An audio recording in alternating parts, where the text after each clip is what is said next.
last week, my partner, who works for the NHS, was sent an email invitation to an LGBTQ plus picnic. Now, you can imagine it was completely emblazoned with a progress flag, and it had all these little buzzwords peppered throughout it. So it was, you'd be pleased to hear that it was going to be really inclusive. You could be your authentic self, and it was going to be a safe space. So few to that. So, and it didn't say on it explicitly no TERFs. We felt that it was kind of inferred. So we looked at this invitation and we thought, well, shall we go? You know, would it be okay? How would it be if we wore our LGB Alliance T-shirts? Would it make it tricky for her at work? Would it make everybody react in a way that was really hostile? Would it spoil it for everybody else? And we came to the realization that it wouldn't be tricky because people would realize that she was a lesbian, because it wasn't a secret anyway. It would be tricky because she would be outing herself as being a sex realist. And it's really peculiar to come to the realization that to be LGB, to be same-sex attracted, to be a lesbian in particular, is really a significant challenge to the LGBTQ plus movement. And it's a movement which has stolen decades of our work and then kind of erects it almost like a virtuous shield, and behind which it's really virulently and really aggressively anti-homosexual. Yeah. Oh, yeah. And I think, and I'm sure this is the view of LGB Alliance as well, that gender identity ideology is an absolute poison that's been dripped into the LGB water supply for absolutely decades. And that's the case in this country and abroad. And most of all, the pernicious idea that a straight man can identify as a woman and then call himself a lesbian and invade our spaces. It's just outrageous.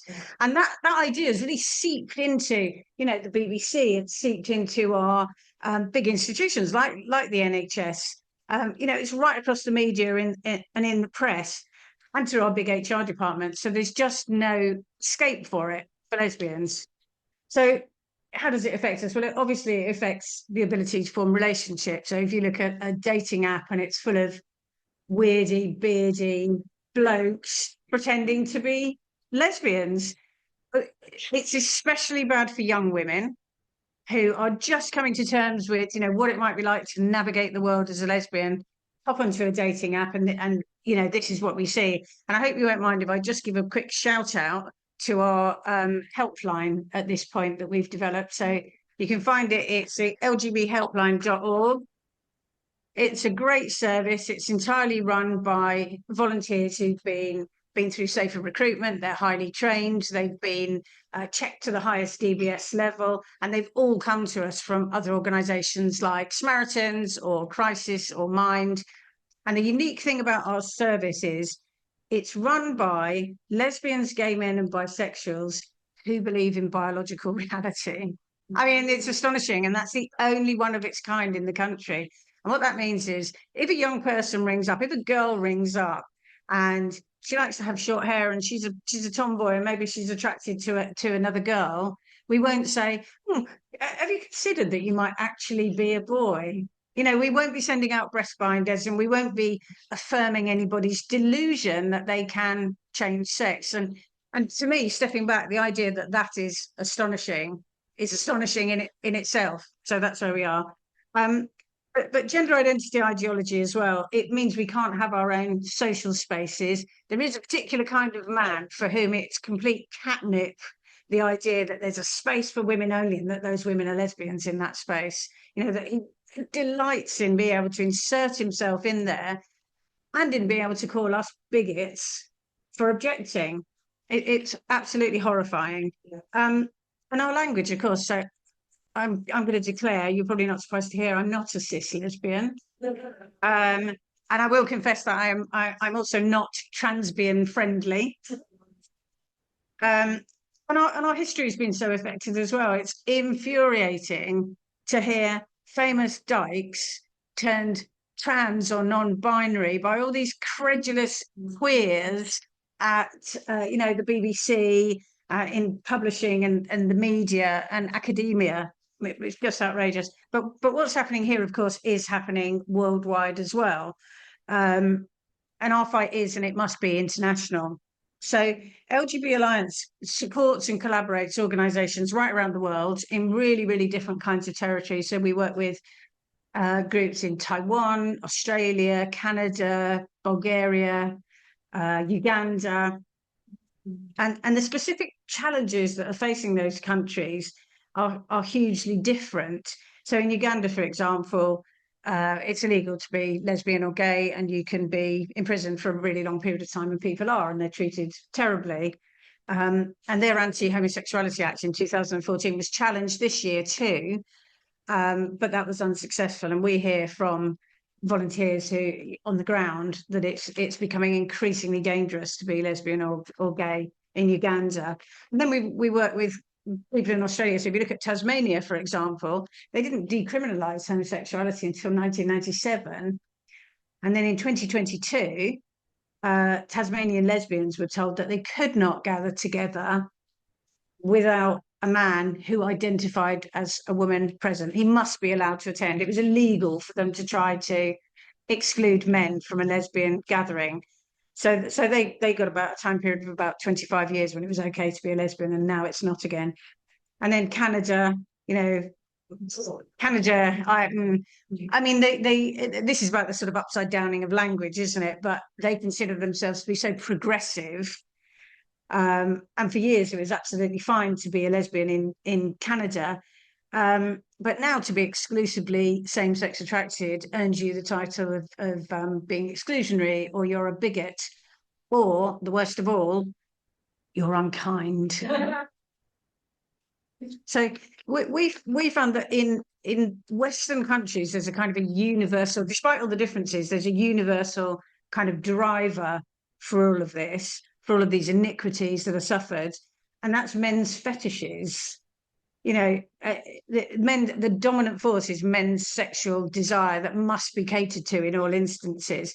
And for us, actually, as an organisation, and it's here and internationally, it's a real challenge for us, because a lot of gay men don't believe for even a moment that a trans woman is a woman. They don't believe it at all. But they do believe, right in the actual core of their being, that what a man wants, he must have. And it's that intertwining of sort of misogyny and homophobia that goes together in the sort of persecution of lesbians that's so difficult to tackle, but we just need to unpick it in order to make good progress. And all of these differences in culture, when we're looking abroad, people are in different places in their journey to understanding the kind of harms that gender identity ideology does to LGB people, particularly lesbians. And it does present us with a number of dilemmas. So, for example, we would never use wrong sex pronouns at LGB Alliance. But in Uganda, there's a tiny number of activists who are brave enough to stand up and speak, and they include transsexuals in their groups. Now, I don't know, but I fully expect that the gay people in those groups are fully sheing and herring the male identifier, the men. It's very difficult for us because we will not work with the group that we see as propping up an ideology which is harmful to women and to gay people. But it's really difficult now how to tackle the fact that we know lesbians and gay men are thrown in prison for really long periods of time, and we have no way of reaching them. We're still a really small organisation. We don't have the expertise or the funds or the resources to be able to set up offices in all these countries and really operate on the ground. So it's still very much at a fledgling stage, but it is throwing up a lot of challenges which are going to take a while for us to unpick. How can we really have an impact, given that we don't want to prop up an ideology which is essentially anti-gay? And as the network grows, it's clear as well that in the UK, we're really far ahead in this journey. We're much more further down the track in organising to fight back against gender identity ideology. And I think if we're going to bring the world with us, we need to own that and really do our best to be able to inspire and change minds. And that's true of the UK as well. There's lots of new women joining our movement who, none of us arrived here absolutely fully formed. We've all moved in increments and made steps forward. And the question is always, how can we have our red lines and stick to them without alienating, other groups in other countries or new women joining us? And it's a challenge. It's not, I don't have the solution for that. It's an ongoing challenge. But it's a particular problem for lesbians because we are small in number. So we need to be united and we need to bring people with us. So essentially, the LGB Alliance International Network is doing pretty much what I've decided to do with the LGBTQ NHS picnic, which is we're not going to attend anything where we think the ideology is essentially harmful. We will organise separately, but at the same time, we will do our best to provide a bridge from those groups to inspire people and to give them the support they need to be able to ensure that we can prevail. So it's a work in progress. I'm excited about it, but the challenges are many.